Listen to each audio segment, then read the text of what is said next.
So welcome back to a brand new episode of Walkin' and Talkin' with Tim. And my guest today is Seery, the hard to get Seery, as she's a very busy woman, as she is the somewhat new, executive director for the Gloucester County Chamber of Commerce.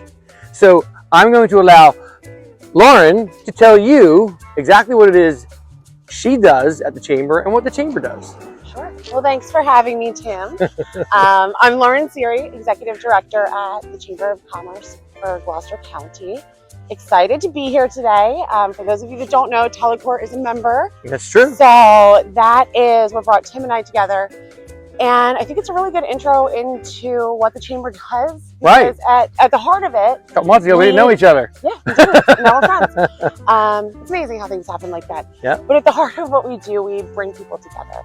And we make connections. So we are a membership-based organization that's well established in our community, but I would say also rapidly growing. It's a really exciting time to be doing business in Gloucester County, but also to be part of the Chamber business community.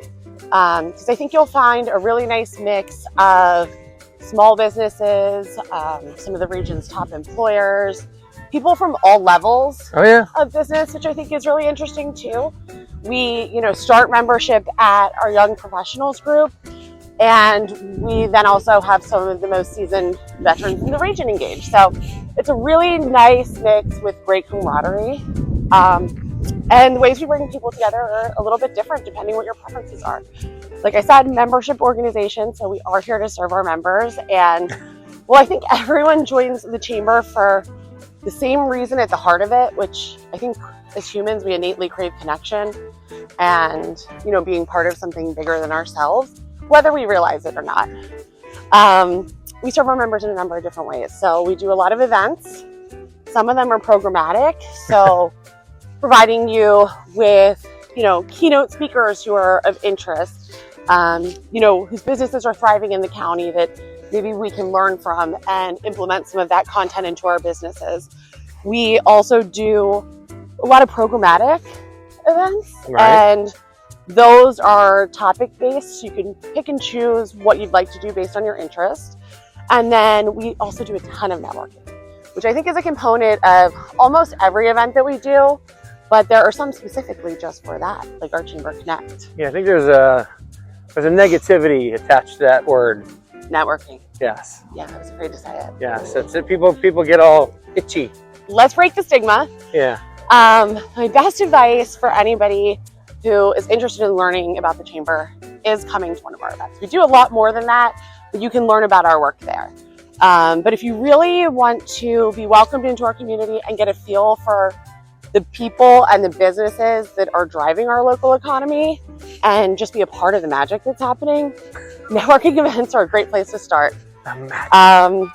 We are a small organization. So the first thing I'll tell you is that a lot of the work we do is, we have uneven terrain here. I know. But a lot of the work that we do is, really dependent on our wonderful staff, but we're supported by volunteers and committees that drive our work, along with our board of directors. So we have really diverse perspectives that we're bringing together. But the reason I mention that is because we have solved the problem of walking into the room and not knowing anybody. We're actually in a committee meeting recently. Oh boy. And I noted, actually, it's getting deep. It was a Chamber friend named Deb, who I said this, and she kind of had like an aha moment, and I could see it happening in her face. Yeah. But I think a lot of people, though they show up to these things with good intention, it can be a little bit uncomfortable or maybe a little bit intimidating, especially if you're that new person in the room. 100%. The term I like to use is extroverted introverts. That's right. So we're pushing ourselves to get there. That's me. My best advice is don't think about it. Just come, be yourself, because that's what everyone else in the room is doing. Yeah. But we also have an ambassador committee that we work with. Don't be a wallflower. And they don't let you be a wallflower. They will welcome you in and answer any questions that you have, and really make you feel like part of the community from the jump. And having been a Chamber member myself, previously, having worked at other chambers. Oh, we got to go there. One of the things, yeah. Let's go there. Let's go there. Let's back you up, because if I let her go, she'll talk about the Chamber for 15 minutes. We don't want to do that. So you started out in Medford. Let's start there. So you lived in Medford. You went to Shawnee. I did. You told me you played not cricket. What the hell is it called? He's like throwing his hand down here. What is it? Field hockey. Field hockey. And she said she was really good at it. I did not say that. So, and then you went from Shawnee, which you really liked, right? Yeah. To St. Joe's. St. Joe's. So talk a little bit about St. Joe's and why you liked it so much, because you told me you loved it there. I did. I think it's about the people. I think that at St. Joe's you have, people from all different walks of life, which is interesting to me. We talked about that a little bit earlier too. Yeah. We all kind of grow up in our bubbles, and you go to college or you join the workforce. Your bubble's different than mine. Just saying. And you start meeting different people. And we're in my bubble right now. His awesome bubble, National Park, New Jersey, by the way. Sure we are. We were down on the river, but it was a little bit windy, so taking it to the neighborhood. That's St. Joe's for me. But go ahead. I think it's people. Huh? I met people from all over who became lifelong friends. Yeah, I mean, schools like that, the camaraderie is what it's all about, right? So you were in a sorority, right? Yes. So you told me that when you got out of school, when you graduated with, I think you said a marketing degree or? Marketing degree, communications minor. It was a long time ago. Right. So you graduated with marketing and communications degree, and your first gig was in insurance. It was. You worked for Lincoln Financial, right? Yep. So what did you do? At the time, there was a product. I was an internal wholesaler, which is internal sales, which is the short story. But there was a long-term care product that I worked on with an external partner and a sales support team that we had, and we. But you were licensed and everything. Yes. To sell insurance. Yeah. Not just insurance. I used to have my Seery 7. Oh, did you really? And my 66. Wow. Yeah. Didn't know that part. So you did all of that stuff at Lincoln Financial, and then you made your jump to marketing. You got a marketing gig with a marketing company. I did, because I think that's what my background was. And so, I mean, that's a good place to start, right? Why did you pick what you wanted to learn about? Why did you learn about it? How can we use that knowledge? So I think that was important. Yeah. But I think beside that, I was missing that spark of creativity. Right. It was also around the time I graduated, shortly thereafter was 2008, which was a hard time to be in that type space, of business. Yeah. And I think it's a really challenging business, and I talked to some of our members about it too. To be in as a young person, because you're coming in as an expert in finance. Yeah. And you have some barriers to overcome, based on your age. And we'll all get there. Trust me, it happens quick. Well, you went from that to starting your own business with a couple of other partners. I did. And you said that went really well. Yeah. And after a little while, you ended up selling out your portion of that. Mm-hmm. And that led you to, well, I'm sure that was fun to do your own thing. It was. And we have many members that I didn't want to brush over that. Too. So I think at the core of it, you start a business because you either love something or you're really good at it, or you see something that, in our case, maybe you can make a little bit better in the world. Right. And you quickly learn when running a business, and especially in that infancy stage before you have established the full staff and have the support you need to get things done, that you're wearing many hats. And when I made the decision to sell, it's important to note those dogs aren't chasing us. They're not. I actually almost brought my dog today. I'm glad I didn't, because I saw signs at the park you couldn't have dogs. So that could have. That's our guess. We're just pivoting here. Yeah. We're just bouncing around. Yeah, so I was doing all different things there.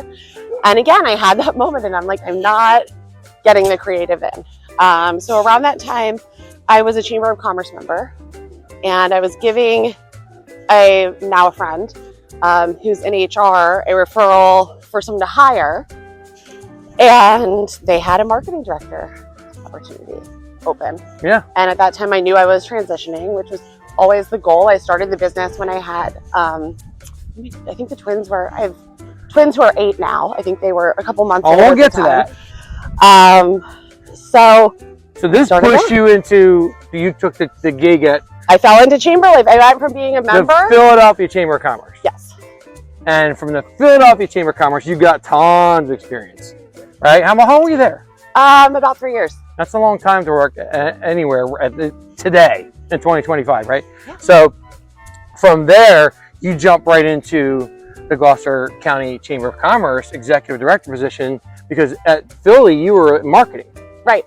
So this is a whole different position for you. However, you know, I know from being a big part of the chamber that it's really, you know, I mean, all these positions it's about you and what you do. Yes. You know, so the titles sometimes don't really, you know, describe what you're actually doing at an organization. So that being said, you're doing a great job so far. Oh, thanks. We'll see how not judging. we'll see how it goes, right?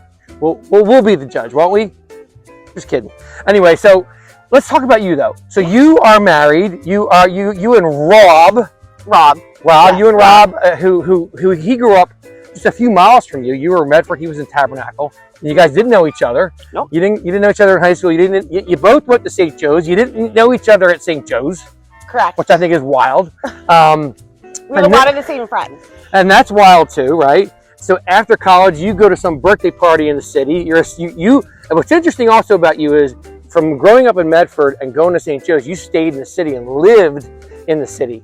You know, you lived in the neighborhood, you lived in Old City, and it's Forgot Manayunk. Manayunk is part of the natural St. Joe's progression. I'm Nobody sorry. would believe I went there. I forgot one. If that wasn't where I started. But yeah, I started in Manayunk, lived in Midtown Village, and then ended up in Old City. Right. So the whole point is that, you know, you met your husband at a birthday party in Old City, and it was just a happenstance. And here it is. You guys lived. Rittenhouse. Party was in Rittenhouse. Too. Oh, I'm sorry. I thought you told me Old City. No, we lived in Old City. So anyway, so you and Rob get married and end up pregnant with twins. Sure did. Which, talk about how that brought you back to Jersey. It's a true story. So we were in Old City at that point. We're jumping all through Philadelphia. Started in New Jersey, and we end up back in New Jersey. And the reason for that is we were having 2 babies. And we thought we were prepared for one. Yeah. Or at least we thought we were. I don't know that you're ever prepared, but you adjust. And I saw a picture of the children. Yeah. I'm pretty sure it's possible that they're not yours. Yeah. I'm not sure. Is your husband blonde? No, his mom is. Though. Oh, okay. So everyone thinks I'm Italian. I'm actually English and German, and apparently a very good recessive gene carrier. There you go. My dad has blue eyes. My husband has blue eyes. Both my kids have blue eyes. Didn't know that would happen, but yes, my daughter is very blonde. And what's really fun about you and Rob is that That's how you say his name. Rob. You and Rob.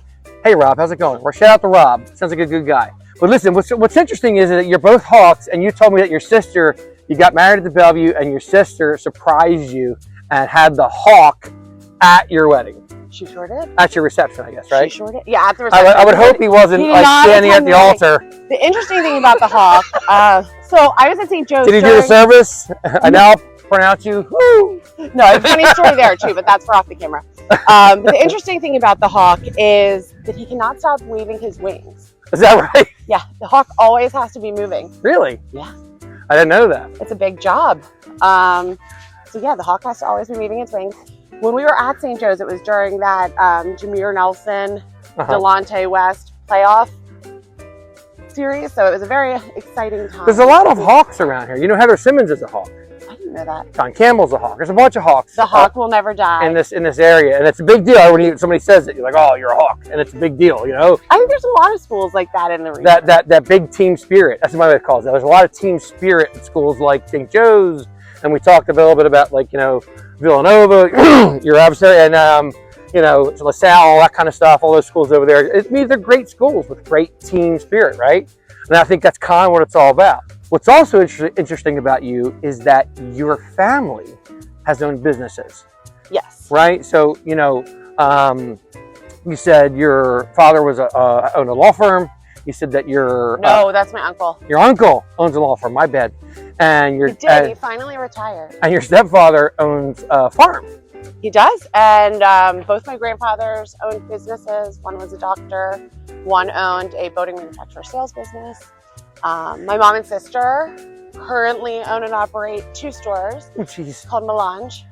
It's a children's clothing boutique, so you probably don't shop there. Where's that? One in well, they're both in Burlington and Camden counties. Wow. So we're representing all the counties. One in Haddonfield and one in Morristown. Well, what I think is so important about that information is that, you know, look, you own your own business as well. Your family's is all filled up with business. So I think it gives you a lot of perspective for all these businesses that you're trying to help through the chamber. So it's because most folks that come in with these jobs, a lot of them didn't own businesses before. They don't know what it's like to have that weight on you to pay the bills or to make payroll or all that kind of stuff. And you do. Or even just to make the decisions that impact your business. Next step. Yeah, like where are we going to focus? What can we do well? Can we do it and deliver? Right. And then do we expand? Because I think that's a question most successful business owners face at some point too. What's next? Exactly right. All right, so best decision you ever made? I would say marrying my husband. Rob's back. Again. I did ask you what the worst decision you ever made was, and your answer was, we're going to sway. Yeah, it wasn't one decision. If you ask my mom, she probably would have a lot of different things to share. Like maybe I blocked those out, but I think it goes back to we were walking around, we were talking about the neighborhoods and growing up, and I think that as children, our lives are so, you know, we try to expose them to as many things as we can, but our lives are so insular. School is your place. The people that you know there are the people you know. And I think I realized when I went to college, and then even more so when I got out into business and started talking to different people from, you know, different areas of business, different walks of life. Maybe they grew up somewhere else in the country or not in the country. There's just so much that we should be aware of. And be curious. That was your thing. Be curious, yes. She's a Ted Lasso fan, Deb. Just putting that When out there. you're young, you think you know everything. You don't know anything. But stay curious. Be curious. Stay curious. Ask lots of questions. Yes. That's what you said. Yes. Ask lots of questions. Don't tell everybody what to do until you ask lots of questions, and you be the person in the room that sounds ridiculous and kind of stupid almost, because you'll end up being the smartest person after you leave that room. And when you find yourself, this is my advice, is when you find yourself to be the smartest person in the room, find a new room.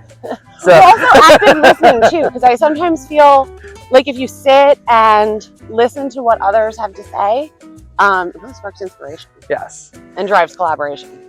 Favorite thing to do with your children? Favorite thing to do with our children? Well, they're both, so we have a girl and a boy, same age, but both, they're 8.